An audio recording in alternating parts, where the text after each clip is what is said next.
জয় শ্রীকৃষ্ণ। রাধে রাধে। বছরের মধ্যে পঞ্চমতম মাস হচ্ছে ভাদ্র মাস, যে মাসটি ভগবান শ্রীকৃষ্ণের অত্যন্ত প্রিয় মাস। এই ভাদ্র মাসের অষ্টমী তিথিতে রোহিণী নক্ষত্র যখন যুক্ত হয়েছিল, তখন ভগবান শ্রীকৃষ্ণ আবির্ভূত হয়েছিলেন দ্বাপর যুগে। আজকের এই ভিডিওতে আমরা জানার চেষ্টা করব ভাদ্র মাসে কোন কোন কাজ করা উচিত নয়, কি কি খাবার খাওয়া যাবে এবং কোন কোন খাবার খাওয়া যাবে না ভুলেও। ভীষণ গুরুত্বপূর্ণ প্রসঙ্গ, ভাদ্র মাসের তথ্য কথাগুলি আজকের এই ভিডিওতে আমরা জানার চেষ্টা করব। সবার আজকের এই গুরুত্বপূর্ণ তথ্য জানা প্রয়োজন। সকলকে সুস্বাগতম জানাচ্ছি আমাদের এই সনাতন ধর্মীয় বিষয়ক সংক্রান্ত তথ্যমূলক চ্যানেলে।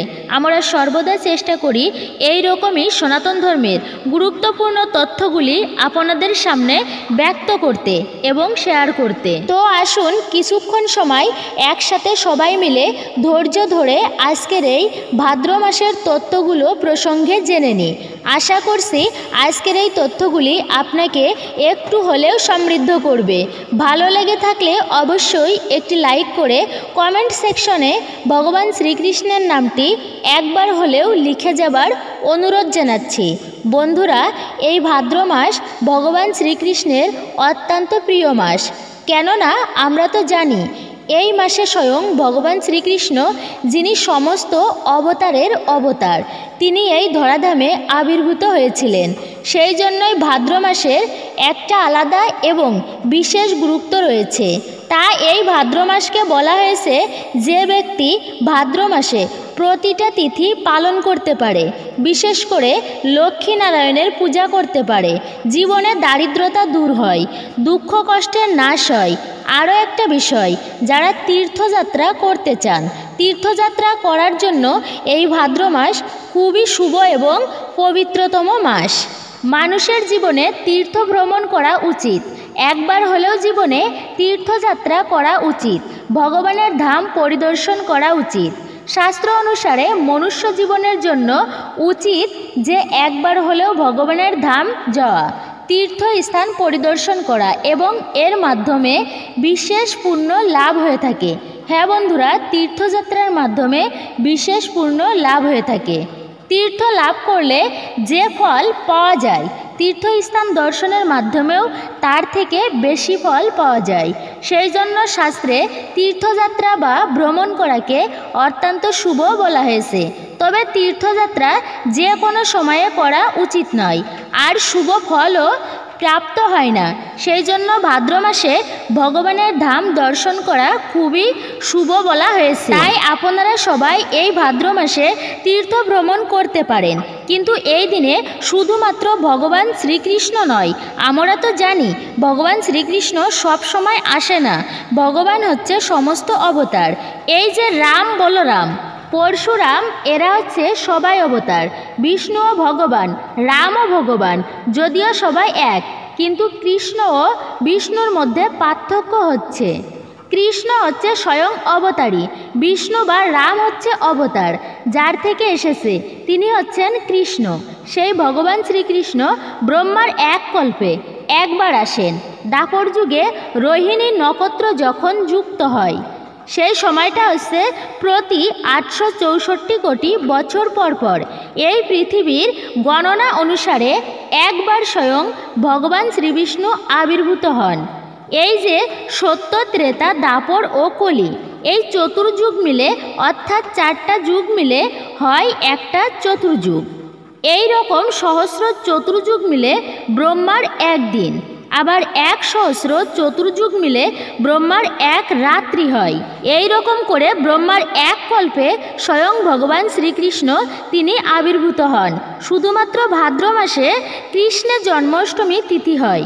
সেই জন্যই বলা হয়েছে শুধুমাত্র ভাদ্র মাসেই জন্মাষ্টমী তিথি নয়, শ্রীকৃষ্ণের যে অর্ধাঙ্গী, অর্থাৎ কৃষ্ণের বাম অঙ্গ থেকে যার উৎপত্তি, সেই শ্রীমতী রাধারানীর আবির্ভাব তিথিও, যাকে রাধা অষ্টমী বলা হয়েছে। স্বয়ং ভগবান শ্রীকৃষ্ণের পুজো করলে তিনি যতটা প্রসন্ন হন, তার থেকে অধিক বেশি প্রসন্ন হন শ্রীমতী রাধারানীর পুজো করলে। এই জন্য এই মাসটা অত্যন্ত গুরুত্বপূর্ণ। আলাদা একটা মাহাত্ম্য রয়েছে। রাধা অষ্টমী ও কৃষ্ণ জন্মাষ্টমী এই মাসে ভগবান শ্রীকৃষ্ণ ও শ্রীমতী রাধারানীর আবির্ভাব। তাই প্রত্যেকেই রাধা অষ্টমী বা কৃষ্ণ জন্মাষ্টমী এই দুটো ব্রতই পালন করবেন। এই জন্মাষ্টমী ব্রত অনেকেই 27শে আগস্টে পালন করবে। ইসকন ভক্তরা 26শে আগস্ট সোমবার পালন করবে। আগামীতে রয়েছে রাধা অষ্টমী ব্রত। সবাই পালন করবেন যে ব্যক্তি এই তিথিগুলো পালন করবে। এর পাশাপাশি লক্ষ্মীনারায়ণের পুজো করতে পারলে অত্যন্তই শুভ। ভাদ্র মাস ভক্তির মাস।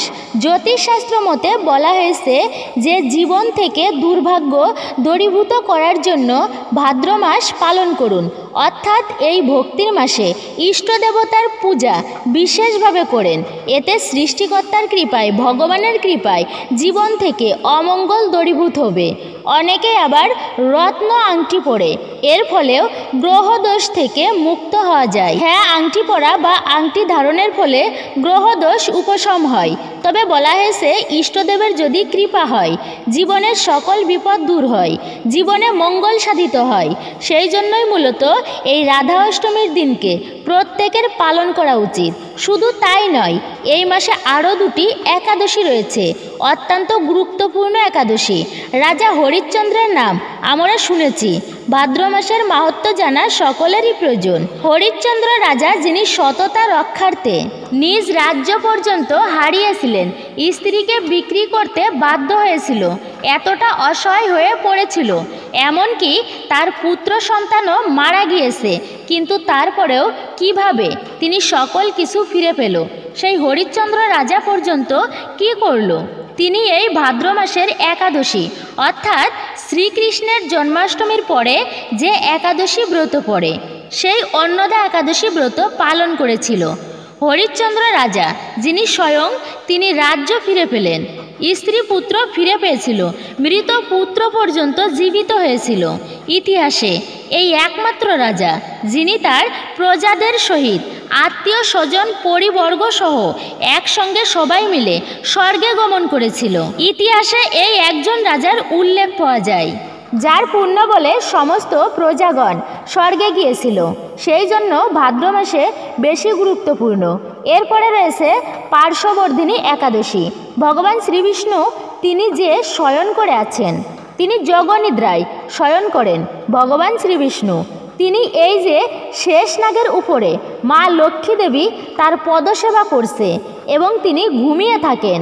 এটা হচ্ছে পার্শ্ববর্ধিনী একাদশীর দিন। এই একাদশীতে স্বয়ং ভগবান বিষ্ণু তার কাত পরিবর্তন করেন। সেই একাদশী ব্রত আগামী সামনে আসতে চলেছে।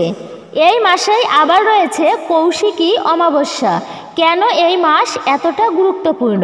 কারণ এই মাসে আরও একটা শুভতিথি, সেটা হচ্ছে কৌশিকী অমাবস্যার দিন।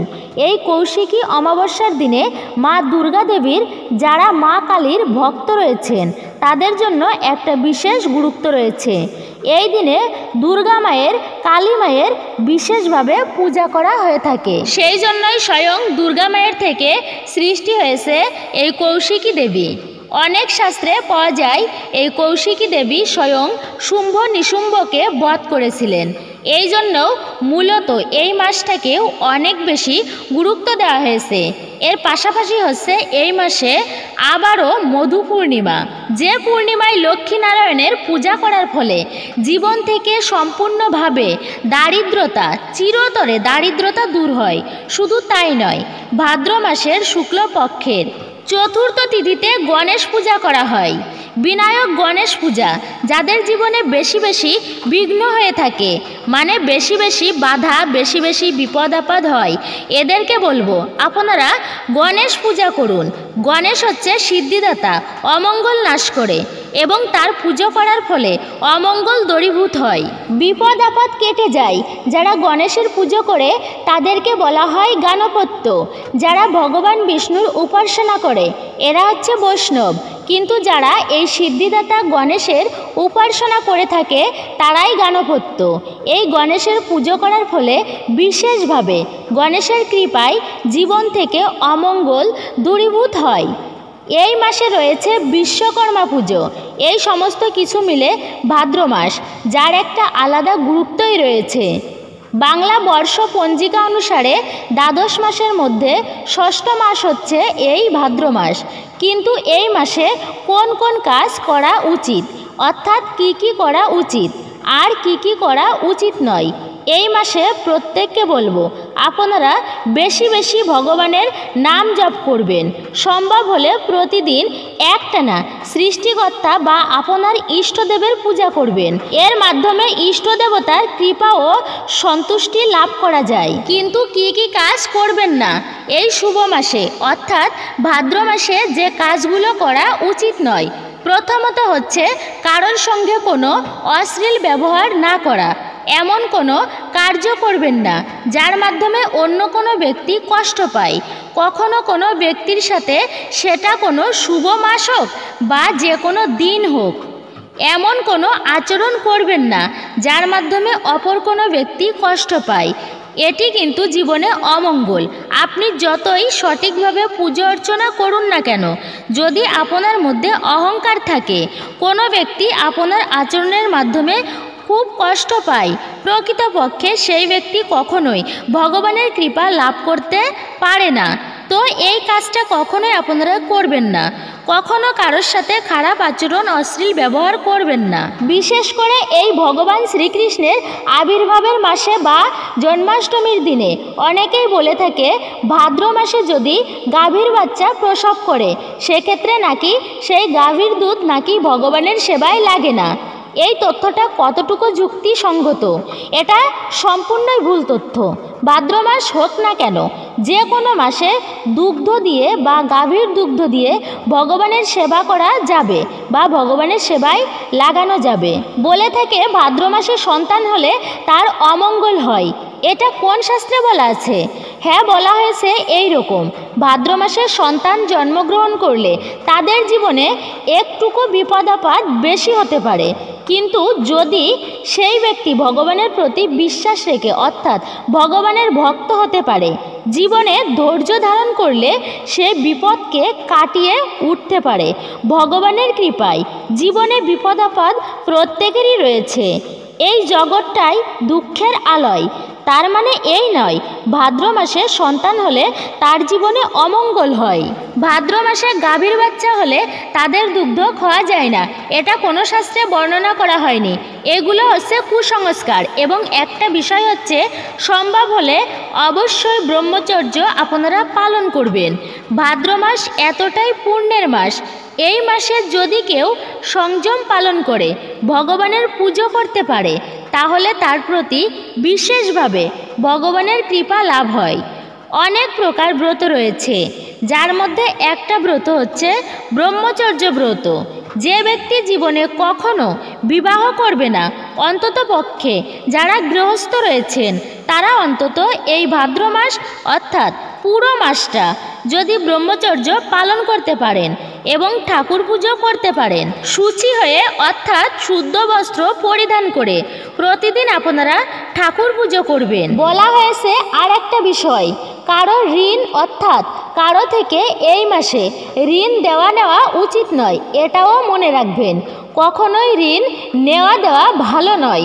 এমনকি বলা হয়েছে যে পরিবারের পিতা বেশি বেশি ঋণ করে, সেই পরিবারের পিতা শত্রু সমতুল্য। এটা আমার কোনো মন গড়া কথা নয়। চাণক্য পণ্ডিত বলেছে ঋণকর্তা পিতা শত্রু সমতুল্য। যে পিতা বেশি বেশি ঋণ করে সেই পিতা সেই গৃহের জন্য শত্রুতুল্য। শত্রু বলতে কি, সে কি মূলত আসলেই শত্রু? কিন্তু এটা নয়, মানে এটাই হচ্ছে সেই পিতা সেই গৃহের জন্য অমঙ্গলের। মনে রাখবেন, ঋণ, রোগ এবং অগ্নি এই তিনটাই ভালো নয়। একে যত রেখে দিবে অর্থাৎ পুষে রাখবেন, ততটাই আরও বৃদ্ধি পায়। তাই এদের যত তাড়াতাড়ি সম্ভব নির্মূল করা উচিত। ঋণ কখনো ভালো নয়। এমনকি এও বলা হয়েছে, যদি কোনো ব্যক্তি ঋণ নিয়ে দেহত্যাগ করে, মানে আপনি কারোর থেকে টাকা এনেছেন, শোধ দিতে পারেননি, সেই অবস্থায় যদি আপনি দেহত্যাগ করেন, তবে আপনার কোনো না কোনো দিন কোনোভাবে হলেও তাকে সেই ঋণ শোধ করতে হবে, নতুবা সেই পর্যন্ত স্বর্গে বা দিব্যধামে যেতে পারবেন না। অথবা তুমি যদি কাউকে ঠকাও, পরজন্মে হলেও অর্থাৎ কোনো মাধ্যমেও বা পশুর জন্ম নিয়ে হলেও সেই ঠকানোর মাসুল আপনাকেই দিতে হবে এবং তারপরে দিব্যধাম লাভ করতে পারবেন। সেই জন্য কখনো ঋণ নেওয়া ভালো নয়। তবে কার্যক্ষেত্রে সম্ভবত ঋণ নিতেই হয় বা নিতে পারেন, সেক্ষেত্রে যত তাড়াতাড়ি সম্ভব ঋণ শোধ দেওয়া উচিত। বিশেষ করে ভাদ্র মাসে ঋণ দেওয়া নেওয়া এটা ততটা ভালো বলা হয়নি। এবং এই মাসে মনে রাখবেন, অপরের দেওয়া খাবার যে খাবারগুলো খাওয়া উচিত নয়, তার মধ্যে হচ্ছে অপরের দেওয়া খাবার কখনো গ্রহণ করা উচিত নয়। যারা ঠাকুর পুজো করবে অনেকে আবার আত্মপাকে পায়। আত্মপাক কিন্তু ভালো, এটাকেও ব্রত বলা হয়েছে। আত্মপাকে যারা খাবার খায় এই সমস্ত ব্যক্তিরা কারোর হাতের রান্না খায় না। কিন্তু আমরা সাধারণ মানুষ এই তথ্যটা শুনে নানা মন্তব্য করি, আরে এটা কেমন নিয়ম, কেন কারোর হাতে রান্না খায় না? দেখুন, এটা হচ্ছে যার যার ইচ্ছা। এটাও একটা ব্রত করা, যে আমি নিজের হাতে রন্ধন করে ভগবানকে ভোগ দিয়ে সেই প্রসাদ সেবা করব। এর মাধ্যমেও চেতনা নির্মল হয়। যদিও অনেকে মনে করতে পারেন এগুলো কুসংস্কার, আলতো ফালতু কথা, কিন্তু মানা উচিত বেদের নিয়ম। মনে রাখবে, খাবার রন্ধন করার সময় ওই রন্ধনকারী ব্যক্তি যদি খারাপ চিন্তা করে, সেই চিন্তা খাবারের সঙ্গে সঙ্গে মিশ্রণ হয় এবং যেই ব্যক্তি সেই খাবার গ্রহণ করে তার মধ্যে একটুকু হলেও সেই চিন্তা চেতনা প্রকাশ পায়। তাই এটা ছোঁয়াচে রোগের মতো, হয়তো দেখা যায় না, কিন্তু প্রকৃতির নিয়মে এটা অন্যের ভিতরে কাজ করে। তাই যার তার হাতে খাবার খাওয়া উচিত নয়। এমনকি যেই ব্যক্তি খারাপ পথে টাকা উপার্জন করে তাদের বাড়িতেও খাওয়া উচিত নয়, কারণ সেই ব্যক্তির পাপের ফলও ভোগ করতে হয়। পাশাপাশি আরও 2টি খাবার খাওয়া উচিত নয়। তা জানার পূর্বে এই মাসে রয়েছে তাল নবমী ব্রত কথা, যে ব্রত পালন করার ফলে স্বয়ং সত্যভামাও ভগবান শ্রীকৃষ্ণের ভালোবাসা পেয়েছিলেন। আমরা সেই ব্রত কথা সম্পর্কে একটু জেনে নিই। শ্রবণম মঙ্গলম। আসুন আরেকটু কিছুক্ষণ সময় ধৈর্য ধরে এই ব্রত কথা বা ব্রত মাহাত্ম্য প্রসঙ্গে জেনে নিই। ব্রত পালন করার ফলে স্বয়ং দেবী সত্যভামা কৃষ্ণের কৃপা লাভ করেছিলেন। এই ব্রতটির মাহাত্ম্য আসুন শ্রবণ করি। শ্রবণ করার ফলেও এই মাসেই এই ব্রতর ফল লাভ করা যেতে পারে। এরপরে আমরা ভিডিওর মূল বিষয়ে জেনে নেব। আসলে এই ভিডিওতে যে আলোচনা করা হচ্ছে তা অনর্থক নয়, গুরুত্বপূর্ণ ও যথেষ্ট মাহাত্ম্যপূর্ণ। শ্রবণেও আপনারা অধিক পুণ্যফল পাবেন। তাল নবমী ব্রত কথা। দ্বাপর যুগে শ্রীকৃষ্ণের রুক্মিণী আর সত্যভামা নামে 2 স্ত্রী ছিল। শ্রীকৃষ্ণ এদের মধ্যে রুক্মিণীকে বেশি ভালোবাসতেন। এতে সত্যভামার মনে সুখ ছিল না। মনে খুব কষ্ট হবার ফলে সত্যভামা একদিন তপবনে গিয়ে একজন তপস্বীকে নিজের দুঃখের কথা জানালেন এবং কি করে তার এই মনোকষ্ট লাঘব হবে তার উপায় বলে দিতে অনুরোধ করলেন। সাধক তপস্বী বললেন, দেখুন দেবী সত্যভামা, এটি একটি ব্রত, ঠিকঠাকভাবে করতে পারলে দুঃখ কষ্ট থাকবে না। সত্যভামা বললেন, আপনি আমাকে সেই ব্রতের নিয়ম বলে দিন, আমি সেই ব্রত নিশ্চয় পালন করব। তপস্বী বললেন, ব্রতটির নাম তাল নবমী। ভাদ্র মাসে শুক্লপক্ষের নবমী তিথিতে অতি নিষ্ঠার সাথে লক্ষ্মীনারায়ণের পূজা করলে, অর্থাৎ এই ব্রতটি তাল নবমী ব্রত। এই ব্রতে তাল ফল দান করা উচিত। এই ব্রত পালনের অঙ্গ হিসাবে সধবা স্ত্রী লোকেরা প্রথমে নিজের স্বামীকে খুব যত্নের সঙ্গে পিঠা তৈরি করে খাওয়াবে, পরের দিন ব্রাহ্মণ ভোজন করিয়ে আর সবশেষে নিজেরাও ভোজন করবে। 9 বছর ঠিক নিয়মে আর নিষ্ঠার সাথে ব্রত পালন করলে ছেলে নাতি নাতনি প্রচুর সম্পত্তি সমৃদ্ধি লাভ হয়ে থাকে এবং শেষে লক্ষ্মীনারায়ণকে প্রাপ্ত করা যায়। তপস্বীর কাছ থেকে সব কথা শুনে সত্যভামা বাড়ি ফিরে এসে তপস্বীর কথা মতো একটানা 9 বছর ধরে তাল নবমী নবমী ব্রত পালন করলেন। তারপর 9 বছর ব্রত পালন করা শেষে ভগবান নারায়ণ তার কাছে এলেন এবং বললেন, এতদিনে তোমার দুর্ভাগ্যের দিন শেষ হলো। আমি বর দিচ্ছি তুমি সৌভাগ্যবতী হয়ে খুব সুখে শান্তিতে দিন অতিবাহিত করবে। সেই থেকে সত্যভামার মনে আর কোনো দুঃখ রইল না। শ্রীকৃষ্ণের ভালোবাসা তিনি পেতে লাগলেন এবং শ্রীকৃষ্ণ সঙ্গে দিব্য আনন্দে চিরকাল কাটাতে লাগলেন।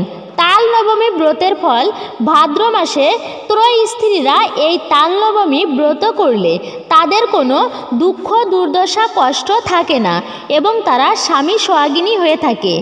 এই হলো তাল নবমী ব্রত কথা। তাই প্রত্যেককে বলবো, এই ভাদ্র মাসে আলাদা গুরুত্ব রয়েছে। এই মাসে বিশেষ করে আপনারা ভগবান শ্রীকৃষ্ণের জন্মাষ্টমী, রাধাষ্টমী ব্রত দুটি, আবার দুটি একাদশী ব্রত পড়ে। এই সমস্ত ব্রতগুলো আপনারা ভালোভাবে পালন করুন। এতে জীবনের অমঙ্গল দূরীভূত হবে, কল্যাণ সাধিত হবে। এবং এই দিনে বা এই মাসে যে খাবারগুলো খাবেন না, তার মধ্যে আরেকটা খাবার হচ্ছে ভুলেও কখনো দই খেতে নেই। মনে রাখবেন, ভাদ্র মাস এই মাসটি চাতুর্মাসের দ্বিতীয় মাস, সেই জন্য বলা হয়েছে ভাদ্র মাসে কখনো দই খেতে নেই। এখন অনেকের মনে প্রশ্ন আসতে পারে যে ভাদ্র মাস তো দই খেতে নেই, তাহলে ভগবানের চরণামৃত সেখানেও তো দই দেওয়া হয়ে থাকে, সেই চরণামৃত খাওয়া যাবে কি? হ্যাঁ, অবশ্যই চরণামৃত পান করা যাবে। যদিও দধি খেতে নেই ভাদ্র মাসে, তবে সেটা চরণামৃত হলে সেই চরণামৃত অবশ্যই পান করা যায়। দ্বিতীয়ত হচ্ছে, এই মাসে ভুলেও কখনো আমিষ খাবার ভক্ষণ করা একদমই উচিত নয়, কেননা এটি হচ্ছে ভগবান শ্রীকৃষ্ণের অত্যন্ত প্রিয় মাস। সেই জন্য এই মাসে কখনো আমিষ দ্রব্য আহার করাকে খুবই অশুভ এবং অমঙ্গলের বলা হয়েছে। এছাড়াও ভাদ্র মাসে গণেশের পুজোর পর দক্ষিণাবর্তী শঙ্খ দিয়ে নারুগোপালের প্রতিমার অভিষেক করা উচিত। তারপর তাকে মাখন মিশ্রির ভোগ দিন।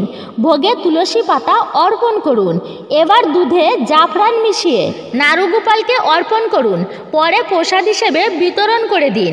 কৃষ্ণের জন্য হলুদ রঙের পোশাক আনুন। এই মাসে ওম কৃষ্ণায় নমঃ মন্ত্র জপ করা শুভ।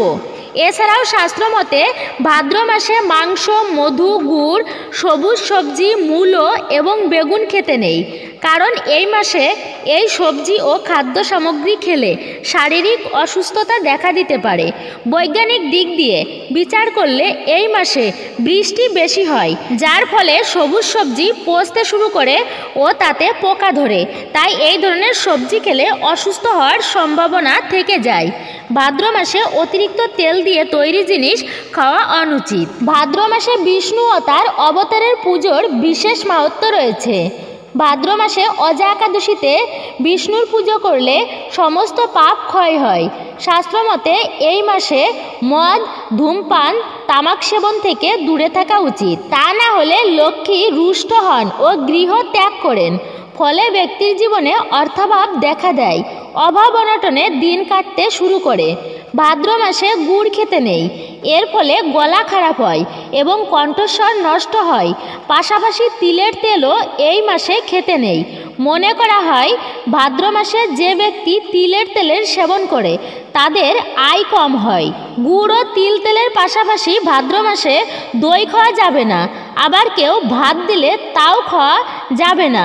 মনে করা হয় এই মাসে অন্যের দেওয়া ভাত খেলে অর্থাভাব দেখা দেয়। তিল তেল ছাড়াও ভাদ্র মাসে নারিকেল তেল খাবেন না এবং মাখবেন না। তবে ভাদ্র মাসে মাখন মিশ্রি খাওয়া অত্যন্ত শুভ। এছাড়াও গাওয়া ঘি খাওয়াও অত্যন্ত শুভ। শাস্ত্রমতে স্নানের জলে গোমূত্র মিশিয়ে স্নান করলে সমস্ত পাপ নাশ হয় এই ভাদ্র মাসে। তো প্রিয় বন্ধুরা, এই ছিল আজকের ভিডিওটি যদি ভালো লেগে থাকে তাহলে ভিডিওতে একটি লাইক করবেন এবং কমেন্টে জয় শ্রীকৃষ্ণ, জয় শ্রী বিষ্ণু বা আপনার ইষ্টদেবের নামটি লিখে জানাবেন। এবং আপনি যদি আমাদের এই চ্যানেলে নতুন ভিডিও দেখে থাকেন, অর্থাৎ এই প্রথমবার যদি আপনি আমাদের চ্যানেলে এসে থাকেন, তাহলে চ্যানেলটি অবশ্যই সাবস্ক্রাইব করে পাশে থাকার নোটিফিকেশন বেল আইকনটি প্রেস করুন।